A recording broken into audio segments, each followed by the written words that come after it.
Welcome to Talking Heads on USA Global TV, starring the one and only wonderful Dr. JACALYN. It's a prestigious place where world-class influencers and experts meet, and where you'll find the most trusted advisors and coaches for all things in life and business. Visit usaglobaltv.com to sign up for our newsletter, get the value you need, and be first in line to learn about events and giveaways and other valuable content. Connect with us. Email Dr. JACALYN at usaglobaltv.com to talk about how you can become part of USA Global TV. That's USA Global TV, where the doctor is always in.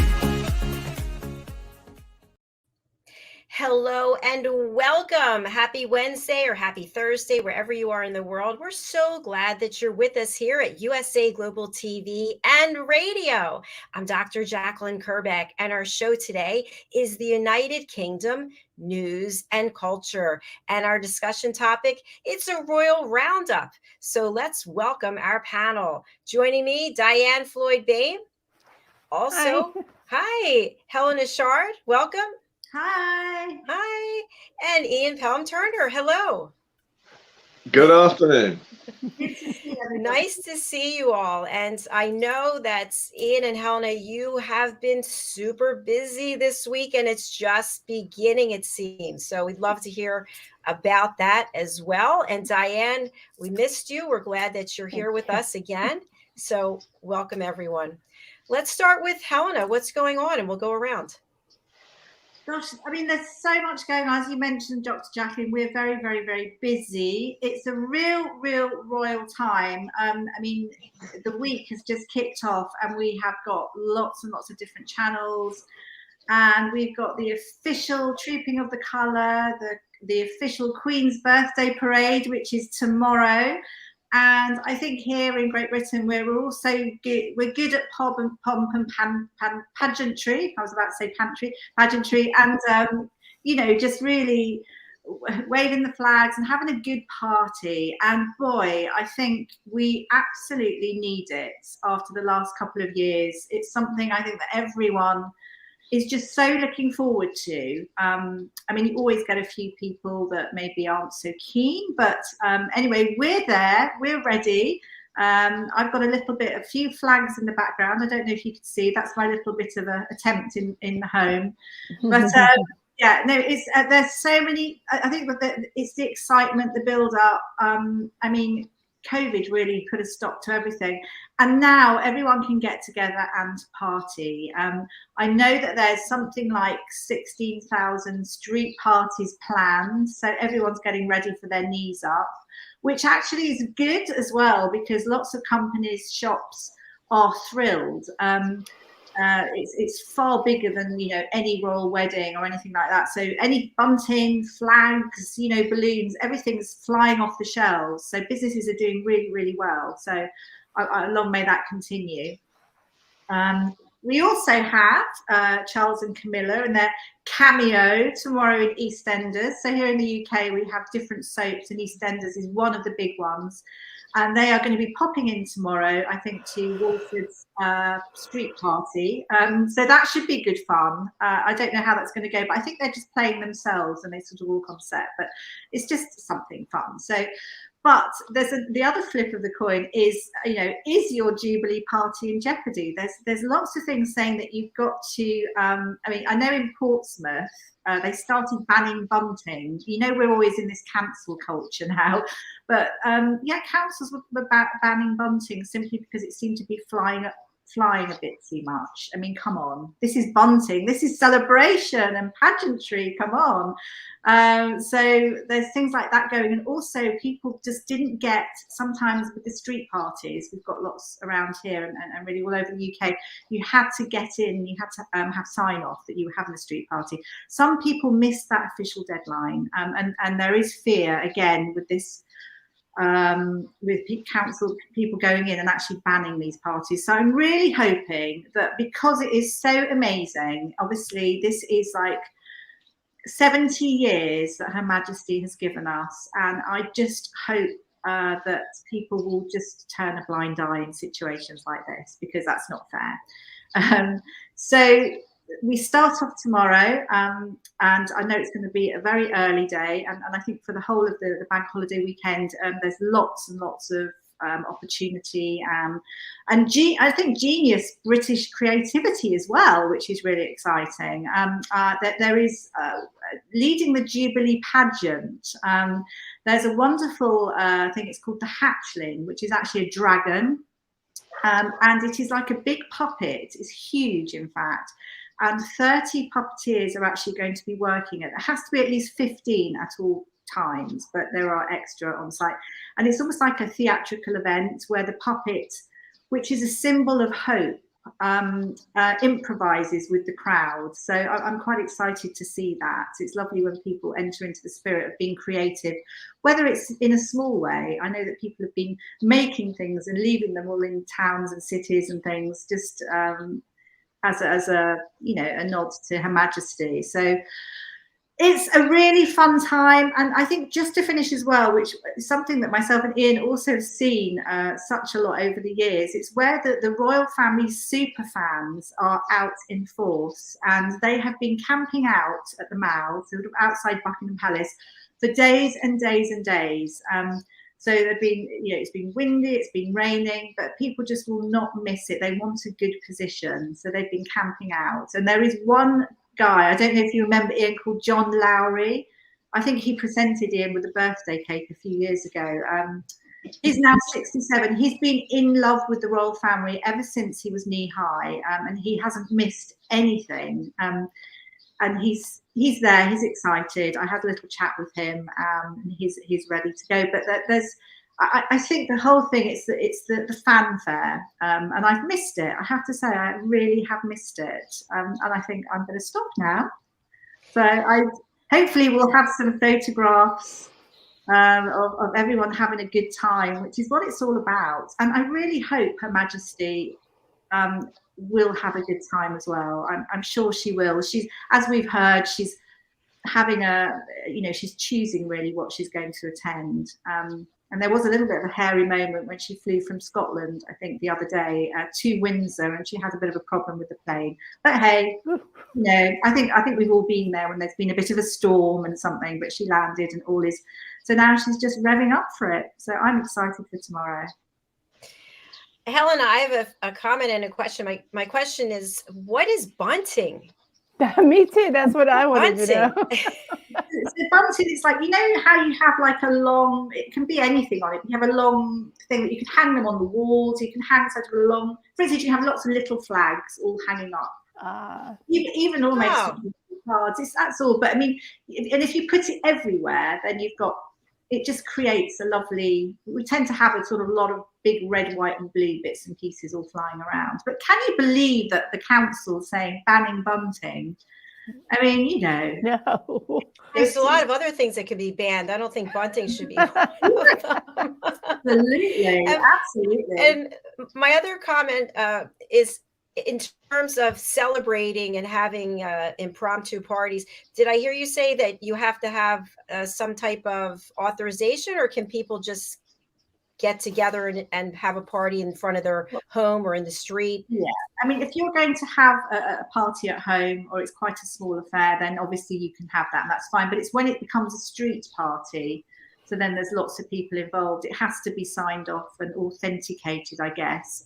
And there's proof that so many people have missed that deadline. But of course, when you've invested time and energy and money, you're not going to not do it. So it's going to take people going around and saying, oh, sorry, close down. How could people do that? I mean, people are people. So we'll see. We'll see what stories we come back with. Well, it's all very exciting, but I'm sure it's going to be tiring as well. It's tiring. I think the funny thing as well is we're not used to so many people in one place, and it is really going to be lots of. There's a positive to that as well, but it's a bit like, ooh, especially near the palace, you sometimes can, if you've got like a proper, when you've got people with you are guiding you through, which you sometimes have, that's fine because they lead the way. But on the whole, it's pretty busy. I mean, it really is. So that's one thing I'm not sure about, but we'll manage. It'll be good fun. It'll be exciting too, because as you said, people are getting together and they will go, oh my gosh, it's been so long. And that they're going to be excited just in that alone. Like, yes, I remember how to talk to people. Yeah. And what a great way to do it, to celebrate. What a beautiful celebration. I've been twice just on the outside of the gates of the palace, and it's so beautiful. I wish I was there, but I'll be there in spirit because I've always loved the royals. Oh, were you there for Trooping of the Colour? Were you there? Yes, I was. Once with my mom and I, and then another time with my husband. So. Oh, that's good. Oh, wait, a third time with my daughter, Rachel. What am I saying? Can you tell I love England? Yay! Yay! Come back, and bring JACALYN with you.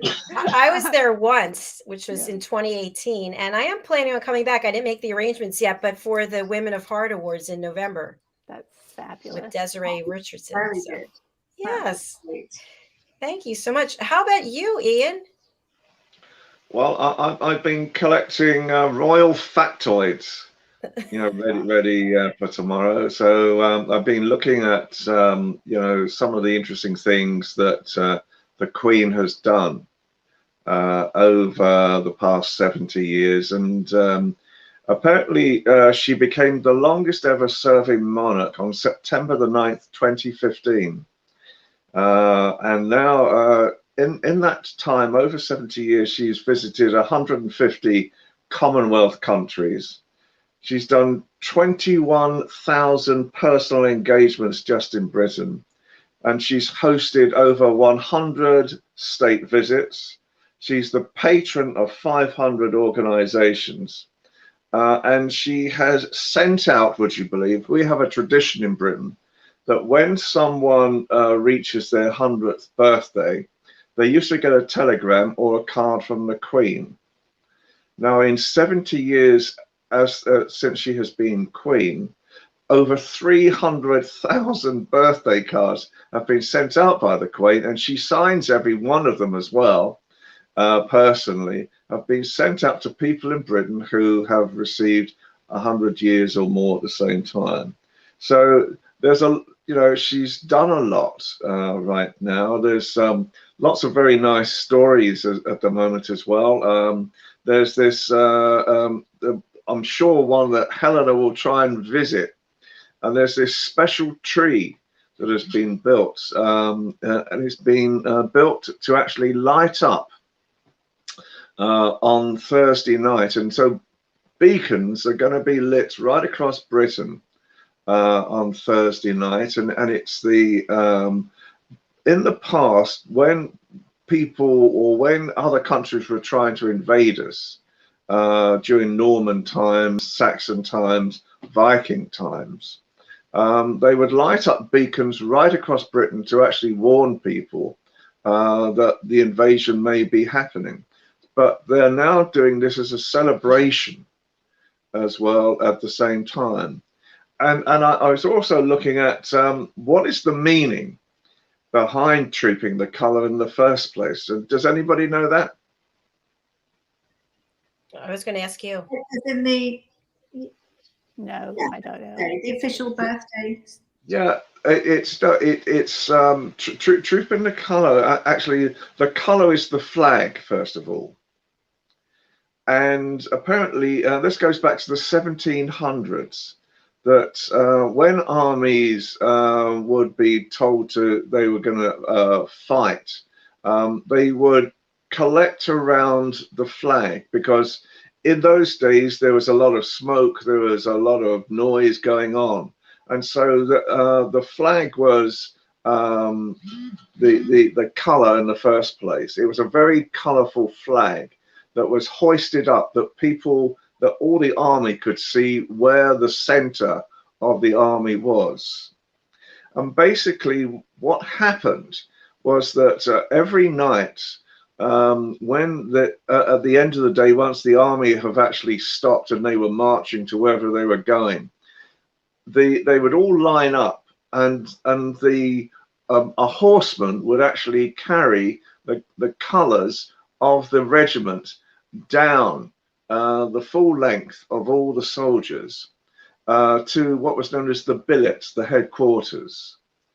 And so basically that was done to actually show and remind all the soldiers all the time that if they see that flag, that is the center of where they should be if they were being asked to sort of retreat or to actually go more into a battle situation. And it would stay there overnight in the billets, the headquarters, because then it also reminded the army that that's where the headquarters were in case of a retreat. And then every morning, the flag would again be taken all the way up the route of where the soldiers were, just to remind them again that the whole point of Troop in the Colour, as it was called, even in 1700s, was there to remind soldiers that that's where they had to be if they were told to sort of gather around in a group for army maneuver purposes. So that's the whole background behind Troop in the Colour. Wow. That's really fascinating. Yeah. Thanks for sharing that. Is that a term that's used with other militaries across the world? Not that I know. I mean, different countries use different methods of actually showing where the center of the army was based if they were in battle. So Napoleon times, Napoleon used the golden eagle on top of a very long pole that was sort of held up as well, and that would tell all the people in the army this is the center of of the army from where they would have to go out to their different maneuvers. So the sort of the trooping of the colour, I think, is quite unique in that way. And the beauty of the flag itself is embroidered within the flag are memories of people who have fallen. And so it's part of the tradition of a regiment to have its own colours, its own flag, and embroidered within the flag itself would be reminders of battles that they have fought over several hundred years. It's fascinating. And I also wanted to ask you, you said that the Queen actually handwrites a birthday card, a celebration when someone is 100 or older. She signs it. I don't know what happens nowadays. Helena may know more than about that. But it used to be that if you celebrated your 100th birthday, that the Queen would personally sign. She would put her signature. Obviously, it was a pre-written card that they had, but she would personally sign the card. And she would personally sign the card with a fountain pen that was her father's fountain pen. Wow. And to this day, any sort of official letter that she signs, she still uses her father's fountain pen to actually sign any decree. Wow. That's beautiful. And I think that's really encouraging that so many people have lived to be over 100 years of age, isn't it? Well, it gives me hope. Oh, you're a spring chicken. Yes. I could even wear a crown. No, I better not. So tell us a little bit more about what it's like to be behind the scenes before you start broadcasting at events like this. Well, as Helena knows, all sorts of things can happen. All sorts of things can go wrong as well. And well, you have to do fill-in things. Well, you know, JACALYN, as well. I mean, sometimes something can be happening. Technical issues, this is always a time when technical issues put the fear of God up people like myself and Helena as well, because if there's a technical issue, that they can suddenly swing back to us and expect us to be sort of chuntering away, telling the world what's going on, and sometimes we don't even know ourselves. And so, we're like, how I describe it, we're like the proverbial swans, from up above the surface serene, below the surface paddling like the waves, trying to understand what's going on with this. But a lot of the time, it is great fun. We Helena and I now, I was working out recently, we've done over 3,000 shows together. in the past 12, 14 years. So we're almost sort of joined at the hip, you know, in that way. And you know, as she's knocking off tomorrow, I'm coming on. So, you know, it's, so I just hope I can find the studio. That's all I'm worried about at the moment. It is normally, you see, what we were expecting was that there's a gate called Canada Gate. And it's called Canada Gate right next to Buckingham Palace, which is the gate where there's a memorial for Canadians who fought in the First and Second World War. It's a commemoration memorial to them, hence Canada Gate. So Canada Gate is where all the media are attached to. So we thought, well, this is going to be a doddle tomorrow. You know, we come out of the local subway station. It's about a 3-minute walk through the park. There we'll be met, no problem at all. And then, horror of horrors, we received this email this morning about where we're supposed to be, and I'm thinking, how on earth are we going to try and get through 30,000 people? Because we know what it's like to actually sort of try and work in those types of areas. And so we're now looking to sort of see how we can circumnavigate 30,000 people, security services, everybody that is going to sort of cause a potential issue, just to get to the studio center that's been erected, the temporary studio center that's been erected to do our slot. So it's going to be fun tomorrow. So what's your plan? It's probably cry. No. I think you should carry your own flag and just get out of my way. Do you know who I am? He does that all the time. No, I Tell us more, Helena. What were you saying? I just said, no, he does that all the time, Dr. Jacqueline. Do you know who I am? And they're not it's very much, it's one of those, you know what it's like when you're up against it and you're trying to just, basically preparation is key always. Yes. Anything like this, you know, whatever you do, as you know, if you want to do something well, you have to prepare. And yes, to a degree, it's good to you have to think on your feet as well. But, you know, for instance, with myself, although I'm going and I'm going to be broadcasting, I'm also thinking that I need my camera and my lenses and all my batteries charged and the right rucksack and the right, you know, wear the right clothes and waterproofs and the right umbrella. So there's a long list of things, even though it may be that I don't get a chance to do some of these things. I sort of have clients that are interested in various things. So I'm always thinking of all the other bits and pieces. So it's a long line of things. So it's just preparation. And I say that with everything. So I'm looking forward to it. Yeah, and I would like to, if I can, or if I can see, obviously the procession, brilliant, but it would be lovely for myself to just get a few balcony shots. That's when the royal family come out on the balcony. It's going to be a much reduced royal family because I think it's the true working royal family that are going to be on the balcony. So I'm not too sure how many people there'll be, but I'd love to get, because each year I'll always get a few photographs for various reasons. So I think we've had, obviously the last Trooping of the Colour was a very tame, small one. It was at Windsor because of COVID, and it's been a few years now. So yeah, so I really hope to get a few photographs, and then I can my green-fingered colleague here also will be interested in this 70-foot high. It's called the Tree of Trees, Helena. Yeah, it is. Isn't it one that's a sculpture that's been put there? It's placed there. It's a sculpture there, yeah, and it's got 350 different British trees that have been woven together for this Tree of Trees. I've only found recently has a great interest in gardening anyway, you know, and so you know, that's something I'm sure we want to visit.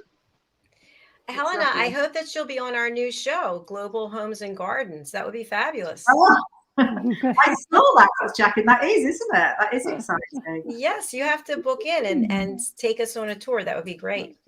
So I have a question. It's a silly one.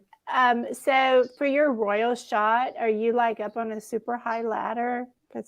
to get that? Yeah, it just depends. It depends where I am really, or who I'm working with. So occasionally, yes, up high. Sometimes I've sort of had to almost clamber onto Ian's shoulders. And do you have like I have my own, what I call my paparazzi lens, but like a super duper paparazzi lens you must have, right? Yeah, I've got that. Like you put it like right here. Yeah, it gets so heavy. In fact, a lot of the time I'll have two cameras, so with different lenses. I mean, it's quite a heavy affair. You have to be quite strong. Yes, yes. Well, I must say, I will pray you get the perfect shot, because my favorite thing and the first thing I look for is the balcony shot. So. Yeah.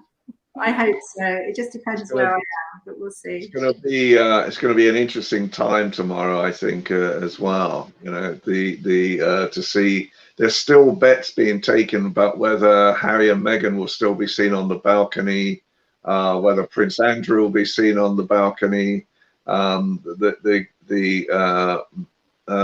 the moment, it's being said it's only the working members of the royal family going to be on there. You know, and I don't think it's going to be too long either, because basically they go onto the balcony to watch the RAF fly past. Oh, I love that.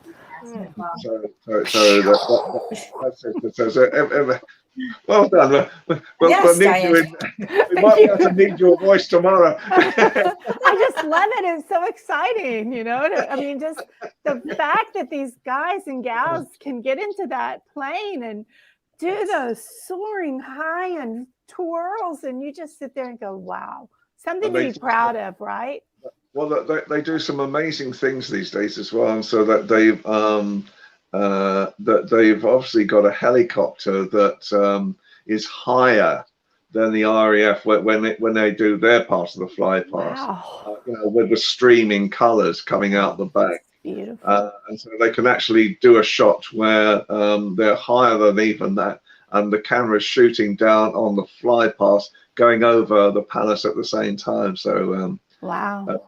It's you know, it's very, very clever, you know, the way they, and it'll be, it always is. It's as I say, you know, with us, that we've covered so many of these Truth in the Colours, not on a special. Well, they always are a special occasion, fair to say, but not on a celebration like tomorrow. And you know, it's just you know, half the time, you know, we would normally get there. Well, I think the last time we did one officially, we were there at 6 in the morning. You know, the security is unbelievable. You know, and as I was saying to one of the TV people this morning, because they said, well, if you can't find, you know, our sort of gopher person to take us, you know, to where the studio is, call. You just use your mobile. But a lot of the time, because of security problems as well, they can actually electronically cut off the mobile phones in that area as well, so that nobody can use their mobile phone at the same time. So it's one of, as I say, I think I shall breathe a sigh of relief tomorrow when I'm sat there facing whoever I'm going to be working with tomorrow. And then I'll breathe a sigh of relief. You know, after that, everything is easy peasy. I want to know what the two of you are going to wear, because you'll be broadcasting, but yet you still have to physically be moving around. You've got to get through those crowds. So are we going to wear running shoes? What are you going to have on? No, I don't know what's Helena. I've been talking to you about it. I'm going to be wearing blue. That's I've decided, and I think I will wear. I'm saying this could well change. I am going to be doing a little bit of a trying on thing. I think a blue dress, and I may have some comfortable shoes in my wheelie, but I will be wearing some sort of heel. Absolutely.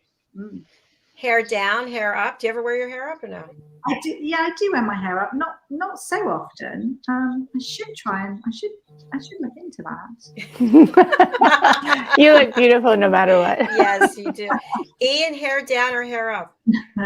Well, as you can see, my hair is either my ears have been lowered or my hair has risen. You had your haircut. You had a hair. I noticed that. Looks very nice. My haircut this week. It's you know, I've been doing a few planning things. There's so much more going on. You know, my life at the moment is absolutely hectic with all sorts of things. But I think I can't quite make up my mind.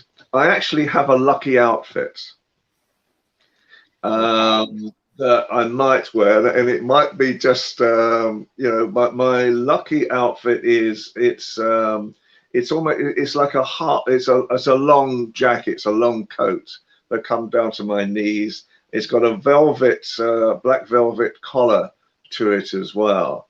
And I normally wear is that a black waistcoat, a yellow tie, yellow pocket hanky, and white shirt. And that's what I wore when I first started doing royal work 12, 13 years ago.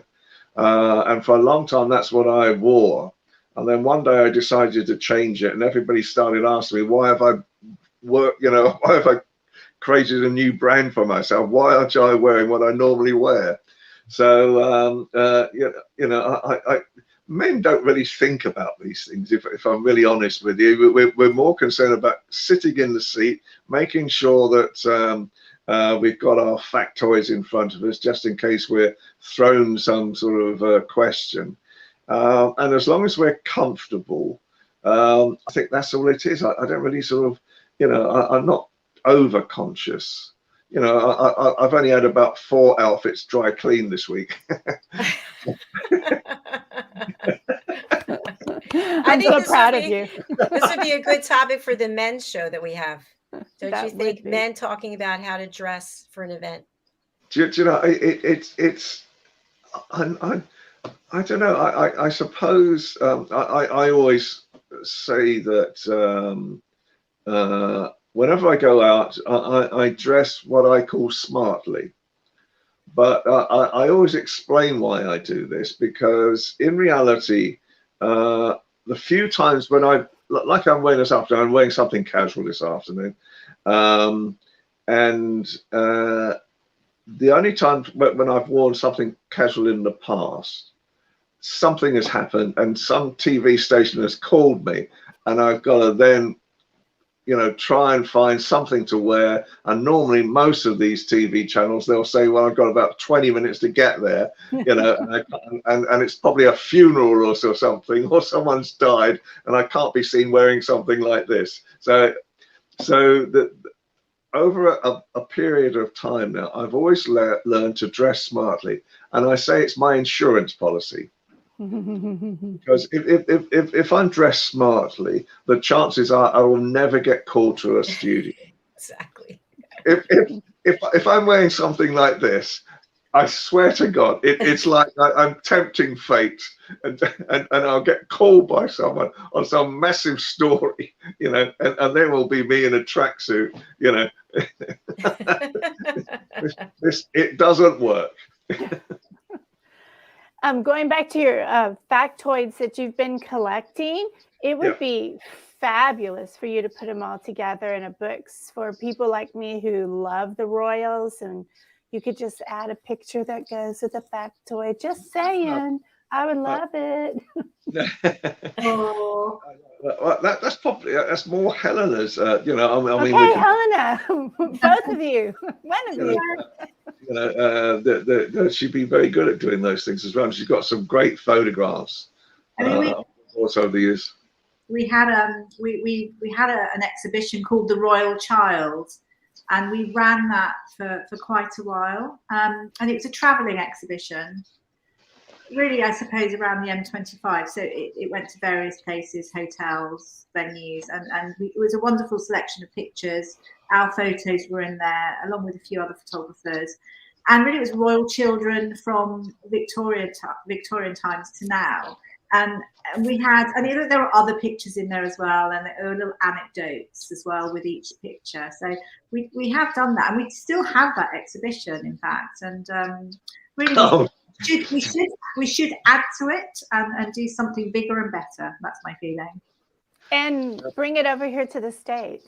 Yeah.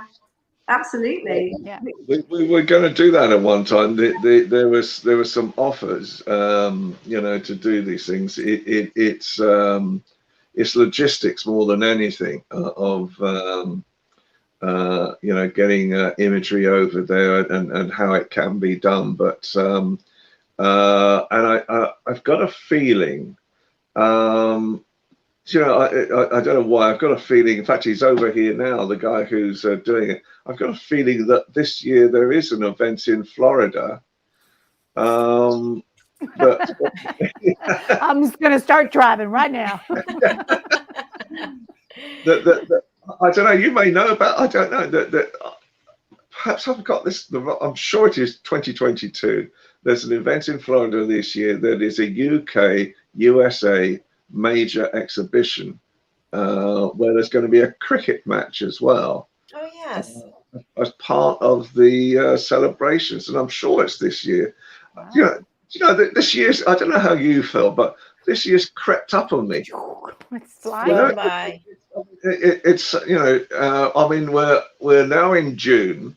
Well, I don't know where the year's gone. I don't either. And last year I hardly remember it all. I know.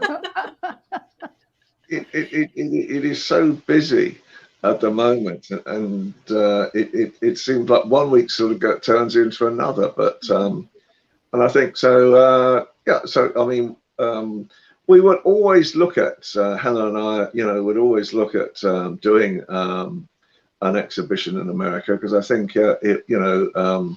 I think it'll be sort of something fun to do. And we love Americans. Do you know, Americans are much more interested, I would say, you know, in the royal family and all the factoids we have and all our stories about, you know, how we've worked with the royal family. And as I say, Helena's got some great photographs as well, you know, over the past few years. You know, I stopped taking photographs 12 years ago, but Helena carried on. And you know, she's got some stunning photographs.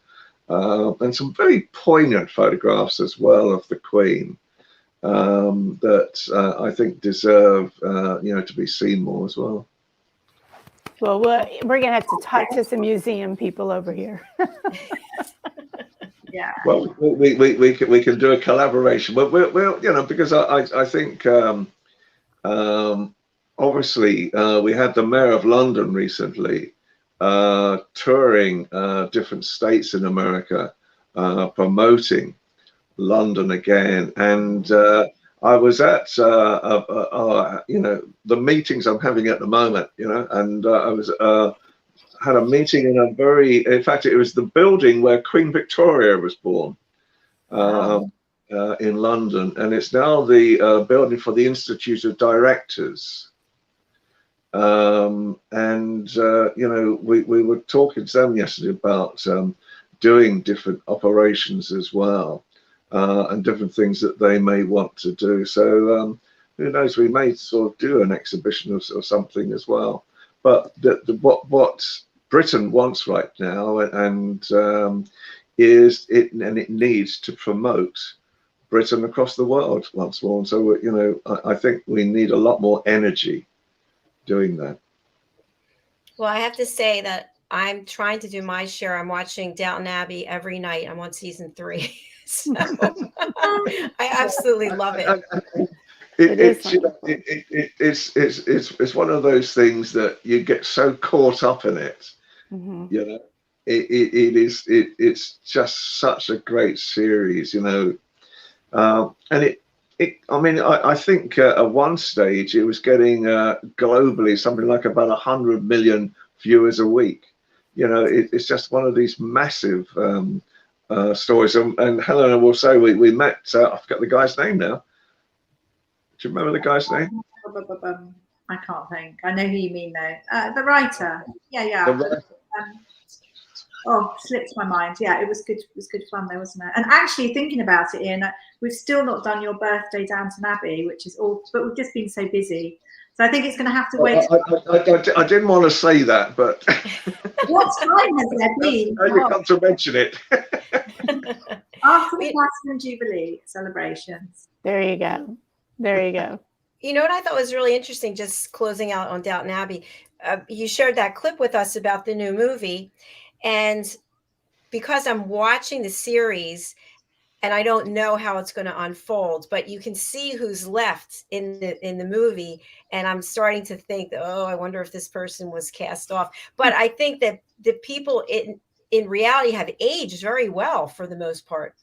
Because Ian, I think you said that's 12 years that they were broadcasting that show or producing that show. It was 12 years, and I think no, they have done. They have that they really have, you know, aged well. But they're all very attractive people anyway, you know. And I think half of them have probably gone to Hollywood afterwards because it became such a famous series, and so there may be a touch up here and there, you know. In the Hollywood Hills. Well, I'm really enjoying it. And before we close out, I also wanted to say thank you to Ian and Helena, because as I mentioned before, you introduced me to Madeline Chan, and we have now officially written the words to our new song, What Was I Thinking Back Then? So it's really exciting. We have the music, and now we just have to perform it, and then we'll put it together. So it's really exciting. Congratulations. Thank you. Oh, that's good. Thank you. Well, it's all due to you, so thank you so much. But we have to close out because we have fashion, travel, and fitness coming up. So I'm going to spotlight each one of you. Whatever you want to share with our audience, please go ahead. I'm going to go with Helena first. I'm going to say everyone just have loads of fun for the Platinum Jubilee, but also, and we always talk about this, and we'll talk about it more next week, the kindness of people in general at the moment that I'm witnessing is amazing. And there are so many people that have fallen on their, you know, laurels in a way, and do need a little bit of a G in different ways. And I've at the moment have been researching lots of different stories. I've been speaking to so many different people about their stories, and the kindness of people is amazing. And I do think it's something that we talk about regularly, and I think probably we'll talk about more as from next week. And I look forward to sharing lots of lovely stories with you. Thank you so much, Helena. Appreciate it. All right, over to Ian. Pray for us. Pray for us that we get to the studio on time tomorrow. You know, it's my only concern, and I think it's gonna be a great weekend. I'm sure you'll see a lot of it on American television as well, and I think that the whole Trip in the Colour and the whole weekend will really show the real pomp and ceremony, the real heritage and culture of Britain. And it's something that I think all British people are very proud of as well. And long may it continue. And also, Americans, come back. Come back. We need you. We need your dollars. We need your sense of humor. We need your smiles. We need your interest in Great Britain again. Are you going to personally host any Americans? If only I could.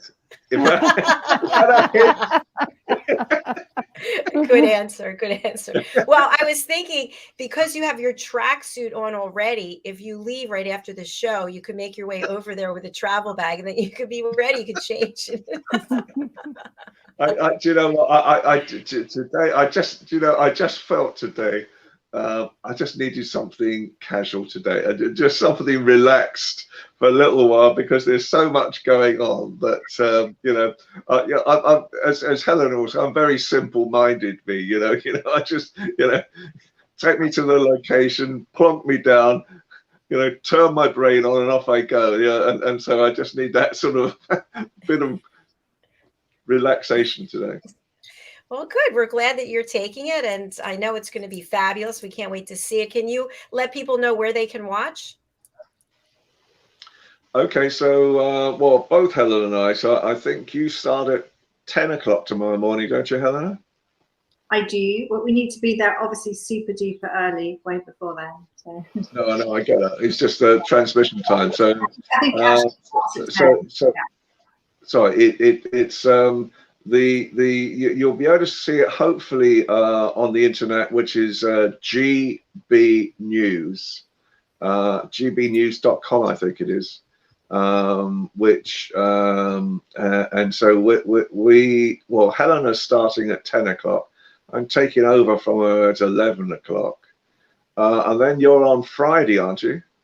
Yeah, but that's in between other ones as well. That we've got sort of media that's around at the moment as well. Yeah, no, there's other bits and bobs, but you know, that's as long as we get to GB News is a big news station, and so and they've spent a fortune on so many top line presenters as well. So it's quite an honor, I think, for Helen and herself to actually just be asked to do this as well, because this is a really big event, you know, at the same time. So you know, I feel honored and blessed to be part of this at the same time. So it's gbnews.com, and then on Saturday, I think I'm not sure what time. I think I'm on about 10 o'clock on Saturday.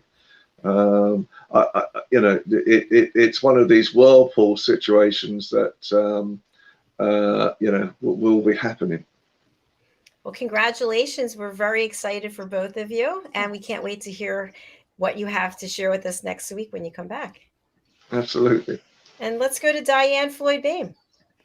Okay, Helena, I hope you get the shot of a lifetime, and I know you both will get there on time, Ian, so don't stress, okay?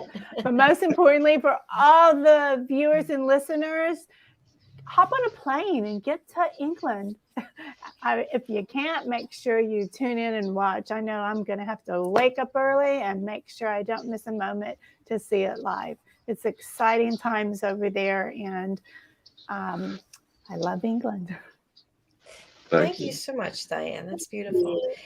And I just love what we're creating here, what we have created. So thank you to the three of you, and also to Simon MacDonald, who's in an emergency meeting, and that's why he's not here today. But we look forward to bringing him back next week. So for now, we're signing off of USA Global TV and Radio. Thank you, everyone, for watching or for listening, whether it's on the live or the replay. Take good care of yourselves. Remember to be kind to other people and lift one another up.